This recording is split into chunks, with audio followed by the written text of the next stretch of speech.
What's up, everybody? Lines on Paper here, and this is my review of Heroes in Crisis number 9. Sorry I was gone last week. I took the holiday weekend off, and now I'm back. I'll put out some bonus videos this week, some extra comic reviews to get us back on track. But let's dive into Heroes in Crisis. Number 9 is the conclusion to Tom King's series about superheroes, psychology of superheroes, whether or not superheroes need psychological help. Interesting questions overall, and the story features a intervention house, a kind of a crisis center called Sanctuary, where superheroes of the DC universe who are under trying times or having immense problems can go. Secret identities protected. It's kind of a neutral zone between heroes and villains. Nobody really gets attacks or fights there, and they can kind of seek the supernet or the psychological help that they need. So a lot of the story is told in this format. You see these kind of 9-panel grids of a lot of famous DC superheroes talking to an off-camera psychiatrist. And I will be honest, throughout the series, probably some of the best dialogue and moments probably came from these little vignettes. Some of them I felt, depending on the character that was being featured, some of the characters were a bit out of character for me. But, you know, this is also supposed to be them and their, private time behind closed doors with their therapist. So maybe that was the point, was they were supposed to be a bit out of character when we see them. So a lot of interesting stuff kind of came out of this. I did enjoy reading these little snippets. But we're going to dive into the book itself, Heroes in Crisis number 9. So as we learned in the conclusion of last issue, spoiler alert, the series of murders that happened at Crisis to kick off this, or happened at the Sanctuary to kick off this Crisis event, was the murder of Arsenal, Wally West, and a bunch of other kind of sidekick and B-list heroes, was perpetrated by Wally West himself, who has been using time travel shenanigans to cover up his crime.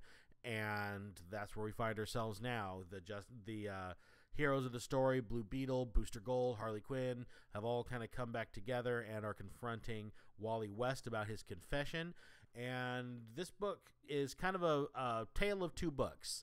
The first one starts off with Wally West, his confession, him relating to the other heroes, telling about what happened, what led to it, and what he's been doing in these 5 days. That's the story. As you can see in the panel below, there are two Wally West there. One is Wally West from today, and one is from 5 days ago. So you have the two Wallies speaking to each other, one having 5 days of kind of wisdom to impart on the younger self, and we're going through and learning how this time loop that has been created because of the series has been functioning, that this isn't the first time that these events have transpired. This has been happening, and Wally cannot find a way out of this time loop. So a lot of it has to do with them finding that revelation out, and then the book flips into time travel land, where now we're talking about the time loop. We're talking about the solution to the time loop. Wally traveling further ahead to get more resources. I don't want to spoil how he eventually closes the time loop or what he'd been doing to cover up his crimes, but it all has very much to do with Time Force, time travel things. As the series winds down to an end, to give a bit of a series review here, what did I think of this series? I wasn't honestly that impressed with the series. First of all, from my generation, Wally West took over the mantle of Flash after the Crisis on Infinite Earth. So for a lot of us folks that have been reading comics since the 80s and 90s, Wally's been our Flash. So, and I can't help but feel that as I read this story, he got kind of done dirty a little bit in this. I don't really buy Flash as a murderer. I even if it was he had a psychological break because the reset in timelines and his family had been forgotten, I really don't like the way they've been handling Wally West lately. He'd already been he was completely forgotten about in the New 52. Then the Rebirth happened. They kind of started a storyline where it looked like he was going to be an integral part of it, and it just kind of petered away with no resolution. Then kind of came to this. I wasn't a big fan of each issue, especially once we found out that Wally was the killer. It just got to be more of a chore for me to read because I didn't like seeing this stuff. This isn't the reason I read comics. I don't read comics to find heroes that I like having a psychological break and murdering other heroes that I like, who, by the way, some characters like Red Arrow Arsenal, who have been major characters in the DCU in the past, were just kind of unceremoniously killed off panel. I didn't like that. Again, I felt like they got done dirty a bit. A lot of these characters that have been with people for a long time that, some people have really grown to like over the years are just dispatched for the purposes of a story. Did it need to be told about the psychological end of superheroes? Interesting question to ask, I guess. I think the story probably could have been done a bit better. The time travel through this story takes away a bit of the gravity, because certain aspects of it from that happened in issue 1, now in issue 9, have been undone. And so a lot of the weight has been taken out of the story. And then, we end up with Wally in this place where he is a murderer, and the Justice League's having to bring him to justice. And, a league that he was once a major part of for a lot of years had to bring him to justice. And I don't like that. Wally West is a character that I enjoy. I didn't like seeing him in this light. I don't think it was very characteristic for Wally, who's been very much a strong character, a lighthearted character, a resilient character, to say the least, with all the things that he had been through. Characters like him and Guy Gardner and a lot of it, or not Guy Gardner, Kyle Rayner had been through. You know, that was all the 90s storytelling that they were all with, and he bounced through that. I think that they could have done better for the character. They could have, or even had a different character as the lead of the storyline, somebody who would be more apt to commit a whole bunch of heinous murders and kill off a bunch of second-tier DC characters. Also, I wouldn't have minded seeing maybe these characters put up a bit of a fight. I mean, I know if a speedster wanted to kill Red Arrow, I don't think there's much of a fight there. But at the same time, he's been such an important character, been in the mythos of DC Comics for decades. I think he probably deserved a little bit better of a going out than you pick up a comic book and then you learn that he's gone. But anyway, that's just Tom King's storytelling style, I suppose. So if you like the book, number 9 does wrap up every loose end. You're not left with a lot of lingering questions. There is a bit of a revelation in the very last panel. I won't spoil it, but so there is hope that Wally West's story is going to continue. Can they redeem him from this? I don't know. I'll wait and see. If they bring him back in another capacity, I'll give it a chance and probably review it here on the page. So we'll see what happens. Now let's move on to the rest of the pull list. This was actually a very good week for comics. And while I did not much care for this title that we just talked about, like I said, I'll do some bonus videos this week, and I'll highlight some things that I did like out of this week once I've had a chance to read everything. First up, Doomsday Clock 10 of 12. This is Jeff Johns continuing his Watchmen follow-up. I'm not reviewing this book. I know a lot of people would think that this would be the big release this week. This should be what I'm talking about, but because there's so many issues to this, it is such a big story, and they keep delaying every issue for so long, I've made the decision that I am going to pick these up, and I will read it as a whole when it's done, and I will deliver a big, solid series review when the series winds down.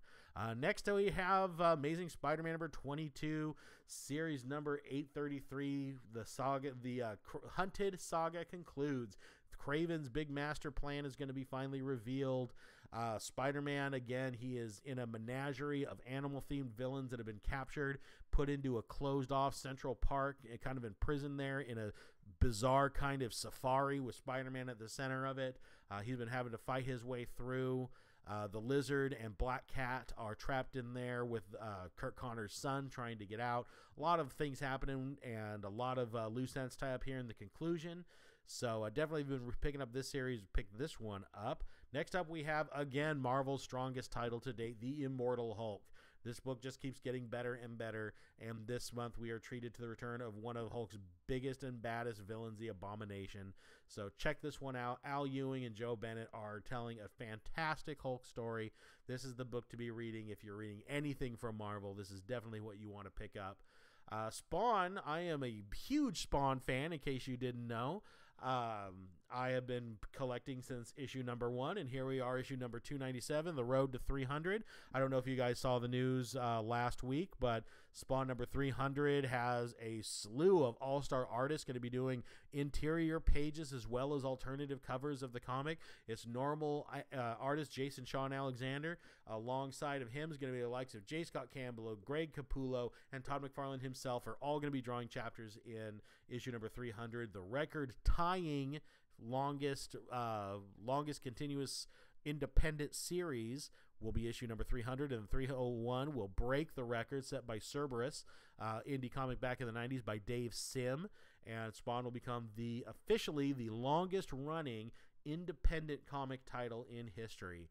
So issue number 297 is a continuation from the last issue, where they're going through kind of a retelling of Spawn's entire story, preparing us for number 300. So these have been good jumping on points if you haven't been with Spawn for a while. Maybe you've checked them out before and have been gone, or if you've never picked up the title, you can pick up these issues leading up to 300 and have a good understanding of what his story has been all about these years. So definitely want to pick this one up if you are at all curious about the character. And last but not least, speaking of Greg Capullo, we have him and Scott Snyder have reteamed for Batman Last Night on Earth.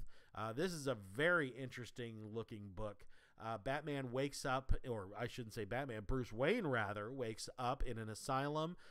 He's perfectly sane, but Alfred is there, and the one difference in his life is he was never Batman. And now he finds himself in a post-apocalyptic version of the DC world and trying to recount his days as Bruce Wayne / Batman. Very good storytelling, beautiful artwork as always by Greg Capullo. This book comes with the highest recommendation, so definitely go pick this one up. And that is all I've got for this week, everybody. So if I missed any comics, anything that you guys picked up that I didn't talk about today that I should be talking about, let me know. If you didn't agree with my review of Heroes in Crisis number 9, let me know in the comments below. We can talk about it. Let me know what you thought. Maybe you thought it was a great story. Maybe you thought I wasn't harsh enough on the story. Let me know what you think. The books that I highlighted, are these your highlighted books for the week? Did you pick any of these up? Let me know what you thought of the books on the pull list this week. Hit like and subscribe to the channel. If you're in a position to help us grow, please visit our Patreon. If you're enjoying our content, like to see more of it, I'll be back later this week with some extra videos to make up for my radio silence from last week. So that's it for me, everybody. Have a great one. See you soon. Goodbye.